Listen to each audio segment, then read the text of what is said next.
சட்டமன்ற வரலாற்றில, அதாவது தமிழக சட்டமன்ற வரலாற்றில அதிகமாக பொய் பேசிய ஒரு எம்எல்ஏ யாருன்னு பார்த்தீங்கன்னாக்கா, இந்த தாவைக்காவை சார்ந்த ஆதவர்ஜுனா தான் இந்த குறுகிய காலத்தில. எப்போ வாய தொறந்தாலும் பொய் தான். புழுகு மூட்டைத்தனமாக பொய் சொல்வதே இவருடைய வேலையா போயிருச்சு. இன்னைக்கு மிகப்பெரிய ஒரு புழுகு மூட்டையை இன்னைக்கு அவிழ்த்து விட்டிருக்கிறார். என்னன்னா, எடப்பாடியார் அவர்கள் இன்னைக்கு சட்டசபையில குதிரை பேரத்தை பற்றி பேசும்போது, குறுக்கிட்டு பேசிய ஆதவர்ஜுனா அவர்கள், ஜெயலலிதா இருந்தவரை தான் அது அதிமுக. ஜெயலலிதா என்னைக்கு இறந்துட்டாங்களோ, அதுக்கப்புறம் அது அதிமுகவே கிடையாது. எடப்பாடியார் மீது நம்பிக்கை இழந்து விட்டார்கள் இந்த தொண்டர்கள். அதேபோல ஜெயலலிதா இருந்தவரை அவர் நீட் தேர்வ உள்ள விடவே இல்ல. அதேபோல சிஏஏ சட்டத்தையும் அவர் உள்ள விடவே இல்ல. அப்படின்னு பச்சையா பொது அறிவு இல்லாம பேசியிருக்கிறாரு. ஜெயலலிதா இறந்தது 2016ல. அவர் இறந்து 3 வருடம் கழித்து தான் சிஏஏ சட்டம் 2019ல தான் கொண்டே வர்றாங்க. இந்த பொது அறிவு, இந்த ஜென்ரல் நாலேட்ஜ் கூட இவருக்கு இல்லன்னா, நீ எல்லாம் எப்படி அமைச்சரா இருக்கிற? நீ எப்படி எம்எல்ஏவா இருக்கிற? நீ எந்த முகத்த வச்சுக்கிட்டு போயிட்டு நீ சட்டசபையில பேசுறன்னு எங்களுக்கு ஒண்ணும் புரியல. அது மட்டுமல்லாமல் ஜெயலலிதா உயிரோடு இருந்திருந்தா, இந்த சிஏஏ சட்டத்திற்கு முதல் ஆளாக அவர் தான் ஆதரவு தெரிவித்திருப்பார்.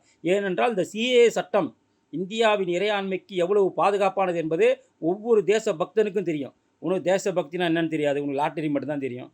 உன்கிட்டலாம் தேசபக்தி எதிர்பார்த்தா என்ன பண்ண முடியும்? நீ வேண்டுமென்றே யாருடைய அழுத்தத்தின் பேரில் நீங்கள் பாஜகவை எதிர்க்கிறீங்க. அதுவும் ஆதவ அர்ஜுனா மட்டும்தான் எதிர்க்கிறீங்க.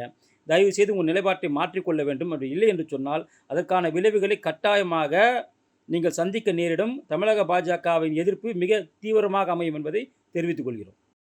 சட்டமன்ற வரலாற்றில், அதாவது தமிழக சட்டமன்ற வரலாற்றில் அதிகமாக பொய் பேசிய ஒரு எம்எல்ஏ யாருன்னு பார்த்தீங்கன்னாக்கா, இந்த தாவைக்காவை சார்ந்த ஆதவர்ஜுனா தான் இந்த குறுகிய காலத்தில்.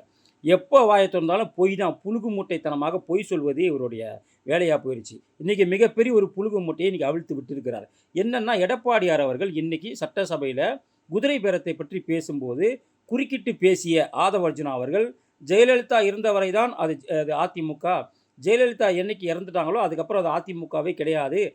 எடப்பாடியார் மீது நம்பிக்கை இழந்து விட்டார்கள் இந்த தொண்டர்கள். அதேபோல ஜெயலலிதா இருந்தவரை அவர் நீட் தேர்வ உள்ள விடவே இல்ல.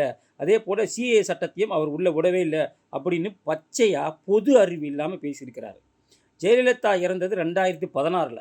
அவர் இறந்து 3 வருடம் கழித்து தான் சிஏஏ சட்டம் 2019ல தான் கொண்டே வர்றாங்க. இந்த பொது அறிவு, இந்த ஜென்ரல் நாலேட்ஜ் கூட இவருக்கு இல்லன்னா, நீ எல்லாம் எப்படி அமைச்சரா இருக்கிற? நீ எப்படி எம்எல்ஏவா இருக்கிற? நீ எந்த முகத்த வச்சுக்கிட்டு போயிட்டு நீ சட்டசபையில பேசுறன்னு எங்களுக்கு ஒண்ணும் புரியல. அது மட்டுமல்லாமல் ஜெயலலிதா உயிரோடு இருந்திருந்தா, இந்த சிஏஏ சட்டத்திற்கு முதல் ஆளாக அவர் தான் ஆதரவு தெரிவித்திருப்பார்.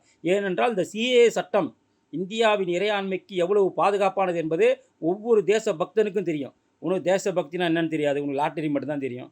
உன்கிட்டலாம் தேசபக்தி எதிர்பார்த்தா என்ன பண்ண முடியும்? நீ வேண்டுமென்றே யாருடைய அழுத்தத்தின் பேரில் நீங்கள் பாஜகவை எதிர்க்கிறீங்க. அதுவும் ஆதவ அர்ஜுனா மட்டும்தான் எதிர்க்கிறீங்க.